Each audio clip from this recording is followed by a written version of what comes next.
Nama Harvey Mois, suami Sandra Dewi, belakangan menjadi pemberitaan. Hal tersebut terkait dengan putusan hakim yang menjatuhkan vonis penjara 6,5 tahun dan denda 210 miliar rupiah. Padahal, jaksa menuntut vonis 12 tahun penjara atas kasus korupsi PT Timah dengan kerugian negara 300 triliun rupiah. Warganet menyindir jika hukuman Harvey Mois dengan kerugian negara sejumlah 300 triliun rupiah merupakan program diskon akhir tahun bagi para koruptor.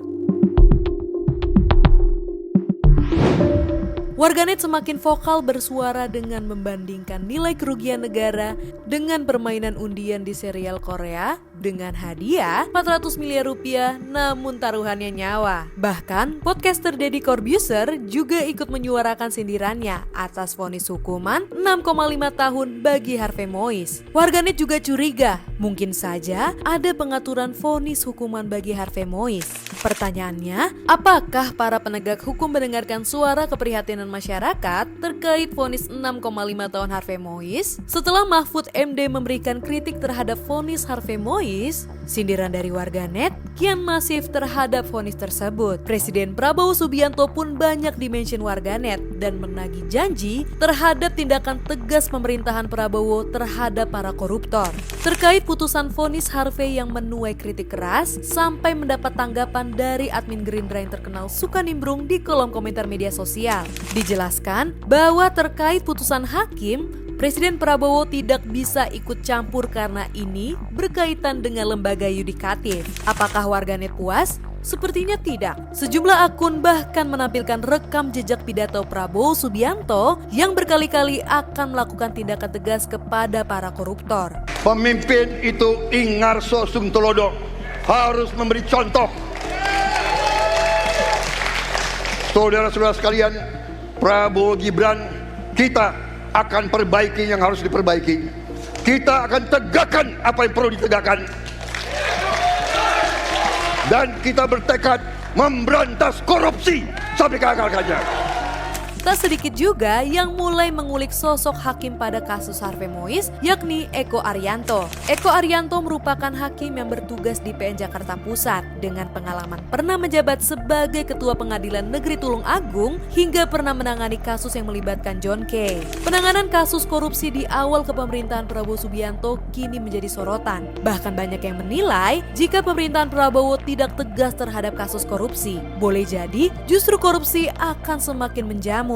Pertanyaannya, mungkinkah justru para koruptor semakin berani untuk mengkorupsi uang negara?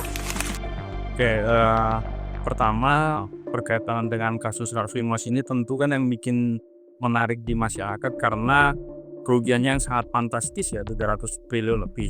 Nah, apakah putusan 6,5 tahun itu sudah mencerminkan rasa keadilan atau tidak, atau sudah tepat atau belum? Nah, untuk menilai ini sudah tepat atau belum, mesti kita kan lihat dulu bentuk kasusnya seperti apa, tentu aspek kerugian keuangan negaranya seperti apa, apakah jumlahnya besar atau tidak, dan kemudian kita bandingkan dengan perkara-perkara lain. Nah, kebetulan berbarengan dengan kasusnya Harvey Mois ini kan ada kasus Surabaya yang terkait dengan kasus Mas Antam, ya kan, di mana kalau tidak salah di putusan hakim terdakwa Budi Said itu dinyatakan terbukti bersalah dan dihukum 15 tahun penjara dalam kerugian keuangan negara yang terbukti itu kurang lebih 35 miliar kalau tidak salah. Nah, kalau kita bandingkan antara kasus yang di Surabaya dengan yang kasus yang di Pengadilan Negeri Jakarta Pusat ini, tentu bisa kita bilang putusan ini tidak tepat. Karena apa? Secara kerugian keuangan negara, kasus yang Timah ini jauh lebih besar dibandingkan yang di Surabaya. Tetapi yang di Surabaya divonis 15 tahun, sedangkan yang di Jakarta Pusat cuma 6,5. Nah, kalau kita berasal dari aspek perbandingan itu, tentu putusan yang di Jakarta Pusat ini kurang tepat, kurang memenuhi rasa keadilan. Itu dari aspek perbandingan. Nah, kemudian dari aspek kalau kita lihat kasus Harvey Mois ini kan dia dinyatakan harus mengganti kerugian keuangan negara sebesar 210 M.